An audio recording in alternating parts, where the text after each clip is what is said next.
Well, as it turns out, gold has actually been used for a long time when it comes to joint health. You can see here back to the early 1900s, people were using gold in medicine. And in those times, a lot of it was for joint issues. And in fact, as in the early days of Gold Factor, it was actually tested in athletes and saw some benefits. And we'll talk about what that led to these past few years in just a minute.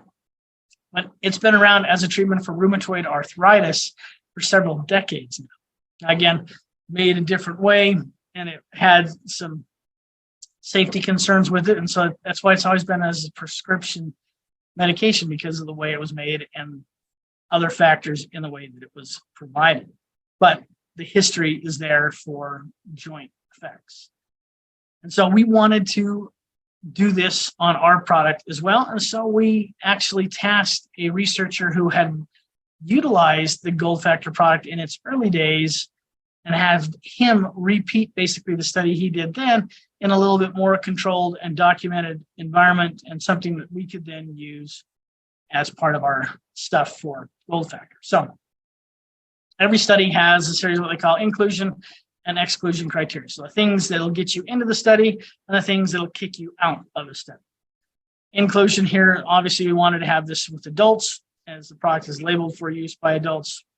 We looked for people that had knee pain in particular, and people who had gone through other therapies and hadn't received the results they were hoping for. The things we didn't want: anyone with a current infection, anyone who had had a therapy recently. We wanted to make sure that whatever they had done was far enough in the past, it wasn't going to impact what we were looking at here.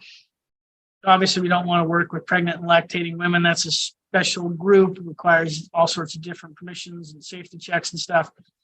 And it's not really who we're targeting for. So that's a common exclusion criteria for a lot of studies. And NSAIDs are non-steroidal anti-inflammatory drugs. Most of you will know these as ibuprofen, Tylenol, Aleve. That class of drugs. You want to make sure that they weren't currently taking. Again, we didn't want anything to kind of mess with the results we were looking at here and kind of complicate things. Study was divided into 3 phases. The first was 8 weeks. We gave them 3 ounces of the product for the first 4 weeks, and then 2 ounces afterwards. Now, this is a little bit higher dose than what we're recommending on the bottle now. And that's because this was the dose that the doctor had used previously and one he was comfortable with and where he wanted to start. And so we kind of made that little concession to let him do it. But as you'll look through and see this, there's a good indication that you'll get the same results, though it might take a little bit longer by taking the 1 to 2 ounces a day as currently recommended. Phase 2 is what we call a washout, about 4 weeks long. And this is where you don't take anything.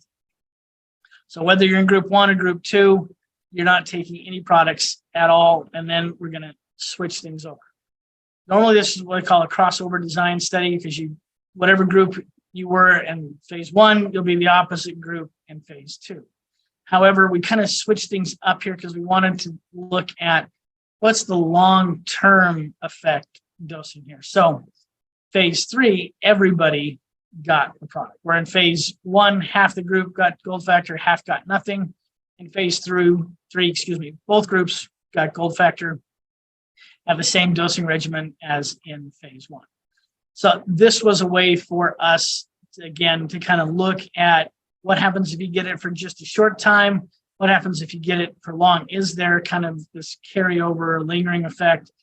Does it take a little bit longer for the effects to first come evident? Let's look at some of the different tests we used in this one. Now, there's a lot of things listed here. These are all the different measurements that we use to look at how things work. So KOOS score, very complicated measure of basically mobility. So we're looking at different aspects of how they move, when it hurts, when it doesn't hurt, what's the range of motion. Can you move it this far before it hurts, or can you go all the way, kind of a thing. General questionnaire on how they're feeling, what their perception of the treatment was. They were given physical therapy and exercises, so we not only had their opinion on how it was working, but a third party who did not know what they were taking on whether or not this person was showing an improvement across the length of the study. And this also included physical exams by the doctor and his staff, again, looking at these folks. And in many cases, they've been working with these guys for years, so they had a good history with them, knew what their kind of baseline was, and then were a little bit more in tune to see smaller changes where like the physical therapy and stuff may have been the first time that some of these people saw that. And then another thing called DORSA-V. This is a very precise, they have called these instruments that look at your ability to move, how you move, the angles associated with it, a couple exercises they have to do, and they measure in simplistic sense how high they can jump when they land, how do they land, do they land straight, do they land crooked, and when they walk, how's the gait, all sorts of things that are all done with calibrated cameras and all sorts of nifty measurement stuff. Bottom line here, a lot of different things looked at. So we kind of covered as many bases as we could on what potentially might be impacted with the gold factor. And this is a very top level description of the results. So, again, we went through probably some 30 some different points of measurement with these guys.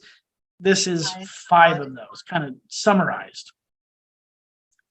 So pain, we saw an improvement in pain here, about a 10-ish% improvement there. Symptoms also improved. ADL stands for activities of daily living. So this is how well you can brush your teeth, you can get yourself dressed, you can make your breakfast, those kind of things. So people saw it was easier for them to go about life with this. Sports and recreation and quality of life are the areas where we saw probably the biggest improvement. So people that wanted to participate in sports or go out and recreate in one way or another were more able to do so after taking the gold factor, and they reported an improvement in their quality of life. So just general health and happiness, and how do you feel about your current situation. So some pretty cool improvements there. And again, kind of summarizing all up into 3 main points, 71% of the people saw an improvement in their knee pain. 61 said there was less stiffness and soreness in their knee. And maybe the most important thing here is that 70%, so more than 2/3 of the people, wanted to continue taking the product. They felt it made that much of a difference for them. They asked, how can I get it to keep going? Now, if I didn't give you enough detail and you really want to know the nitty-gritty, well, here it is. This is published in a peer-reviewed journal, in an open access peer-reviewed journal. So it is free for anyone who wants to go and look it up, download it, print it out, share it however you want. Easiest way to get to this is to go to the 4Life website. You're going to go to About 4Life, go down to the science section there, and then most of the way down the science section, you're going to see a spot that says studies and publications. There, you'll see this one listed with a bunch of other ones, and it'll be a great way for you to get it. You can, again, print it out and use it however you want. And if you want to know the results of the DORSA-V, you want to know how the KOOS scores all ended up, this is where you can start, and you can read all the boring detail you want there. And before I kind of move on from this, let me just take a minute to talk a little bit about what open access and peer-reviewed mean. So open access, which I kind of already discussed, is it's free. We pay the publication costs. We pay all the things associated with getting it into a journal and making it available, so that there's no copyright charges for any of you. You can go and read the article. You don't have to pay anything to do so. Peer-reviewed means that we worked with a doctor who's an expert in this area. He's done hundreds of studies like this. This is his expertise. He did it the way he's done many other studies. He did it following standard protocols and everything else. It's written up and controlled, everything that we needed to do to make it a well-designed study. But we're not asking you to just take our word for that. What we did as part of this publication process, hand it off to the journal. They pick at least 2, sometimes 3 people that are also experts in this area, have written about joint health, or maybe gold, liquid golds, that kind of stuff. Whoever they identify as an expert in this subject area. They send the article out to that person, those 2-3 people. They read through it. They look at how it was done, who participated, how they were managed, the results that we saw, and the conclusions that we make about it, and descriptions of the limitations and strengths of the study. They go through each of those points. They look at it and say, are all of these appropriate, done right? Are they drawing conclusions based on the data? Does this all match, basically? If all of those experts agree that the study was done well and the conclusions are appropriate for the data, they give their little check of approval, and then it's free for publication. If they have any concerns whatsoever, it comes back to us. We have to address those, answer their questions, maybe make some changes to the way it's written, add in some data, remove some statements, whatever it is they don't like. And we go back and forth a few times until everyone is happy with it and they agree that this article as it sits is worth publishing. So everyone agrees, it's published, it's open access, so it's free for everyone else. So what that means in a nutshell is that it's not just us saying this is good, solid research and that the results here mean something, but you have third-party people not affiliated with 4Life saying the same thing and agreeing that this is worthy of publication and notable research. So that is the same process we follow with all the rest of our studies. And again, through that studies and publications section on the website, you can see, I think we're up to almost 20 some studies now that you can look through. There's also some white papers, which are just us summarizing other things we've done in the past, giving you the same detail, but it hasn't gone through this same checks and balances process. But take a look at that. Lots of good information. Anyone questions what was done, how it was done, print it off, send them a link, whatever. It's all there for you to use and to review as much or as little as you like. So with the results of that study, then we're adding some additional claims to the Gold Factor product and the benefits that it has for joint comfort, function, aids in movement, and the whole pill fatigue thing. This is something you drink down. You don't have to swallow a capsule or a tablet, so it's easy to consume. And there you go. So there is Gold Factor in a nutshell. It's a great product. It's kind of a little bit of a, well, I shouldn't say a little bit. It is definitely a different product for 4Life. It is not on the immune side of things. It is not a transfer factor product, but it has just as far-reaching of benefits as transfer factor does, as it does impact the effects of every cell in your body by lowering the energy needs that cells need to do things, having those antioxidant benefits, helping to protect your DNA. So its ability to reach far and wide is just as big and grand as it is for transfer factors. So with that, we'll turn time back over to J. Michael. Thank you, Brent. Thank you so much. One question I have here in the chat, and I thought of the same thing. When is the best time to take it? So the answer I usually give to that question, empty stomach is one, but time of the day. So I think the best answer to that question is whenever you're going to remember to take it. Like for me, I usually take most of my supplements in the morning. Well, I no longer have an empty stomach. I don't want to wait the 15, 30 minutes between them. So I take it before I go to bed at night. I usually haven't eaten for a couple hours. I'm not going to have anything. I don't have a bowl of ice cream sitting in bed. So for me, that's the easiest time to take it. But honestly, I remember to take my supplements in the morning a lot better than I remember to take them at night. So whatever works best for you. Good answer. Gabby, I see you have your hand raised. Do you have a question? Go ahead and unmute. Yes, I do. So the study, did you mention how many ounces we're taking with the study to get the conclusion of, just overall study?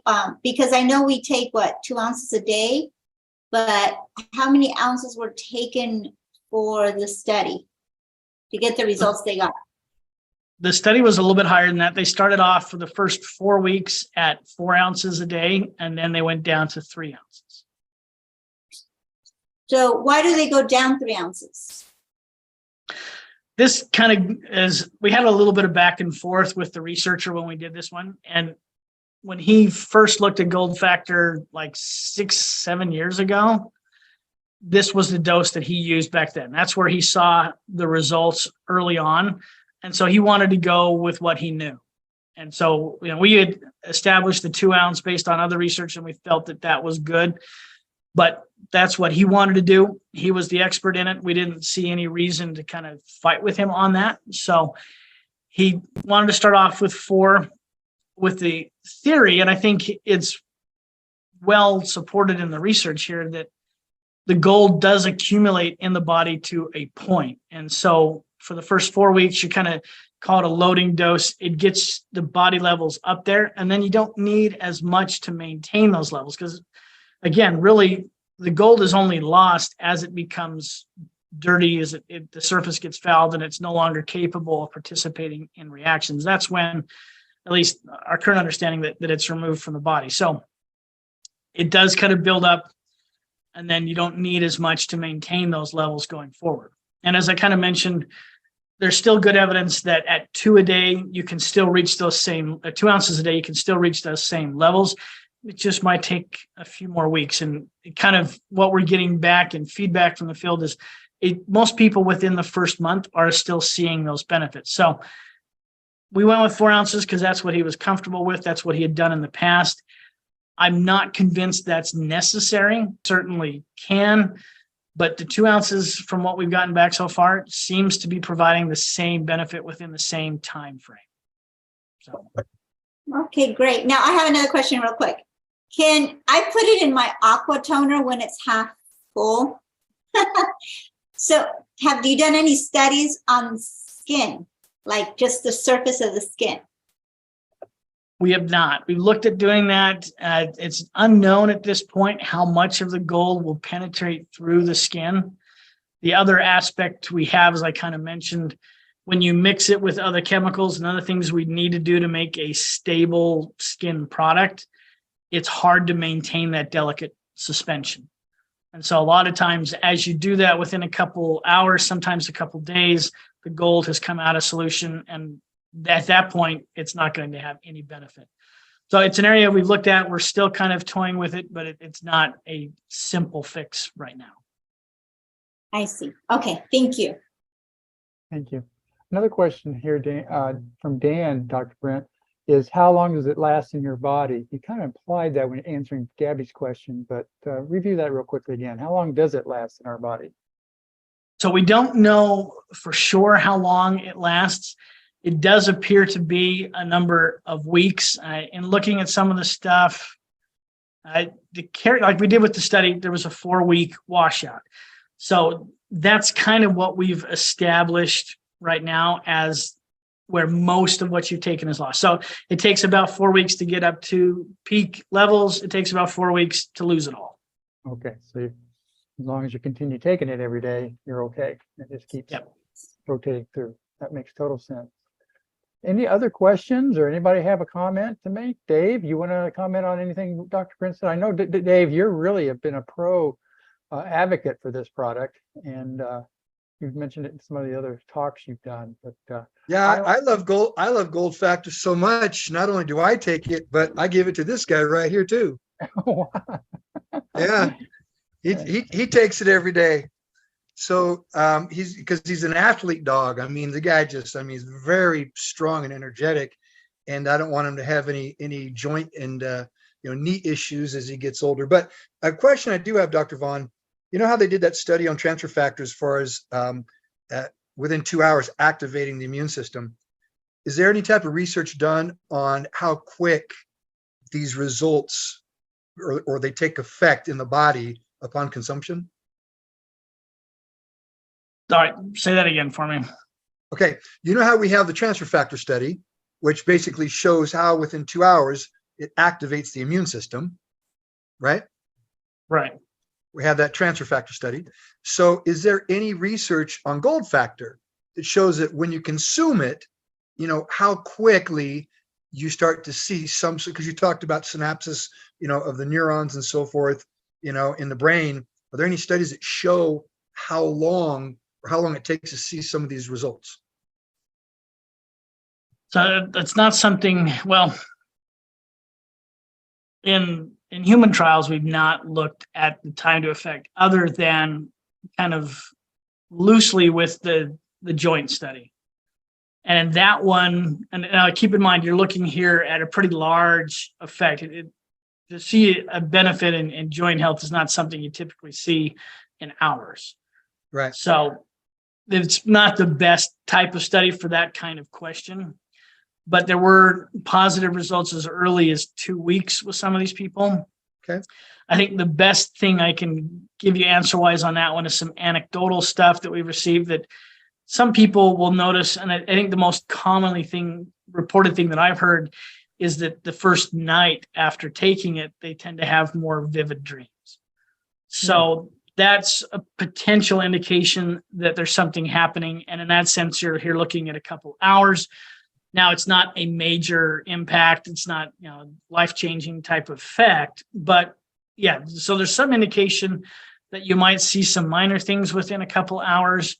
But as I mentioned before, you're probably not going to see the biggest effects for about 4 weeks. Interesting. Okay. Wonderful. So that explains my dreams. Yeah, I was thinking the same thing, Dave. My dreams, all of a sudden, I noticed have just multiplied and they're more vivid. So. Not only my dreams, but my boy over here, that explains why he starts dreaming at night too. He'll start talking in his sleep. Seriously. Well, Dr. Brent, thank you so much for taking time out of your evening in a holiday week. And I know you're busy, so we so appreciate you coming here and sharing this information. I took a ton of notes. I hope everybody else did. This is recorded, and we'll have it up on the YouTube site here, hopefully very soon. Any other questions before we move on? We're coming up top of the hour here. I don't see any other hands raised, but we do have 2 announcements to make before we end this. Is our Michael, excuse me. I just want to tell everyone Merry Christmas. I'm dropping off with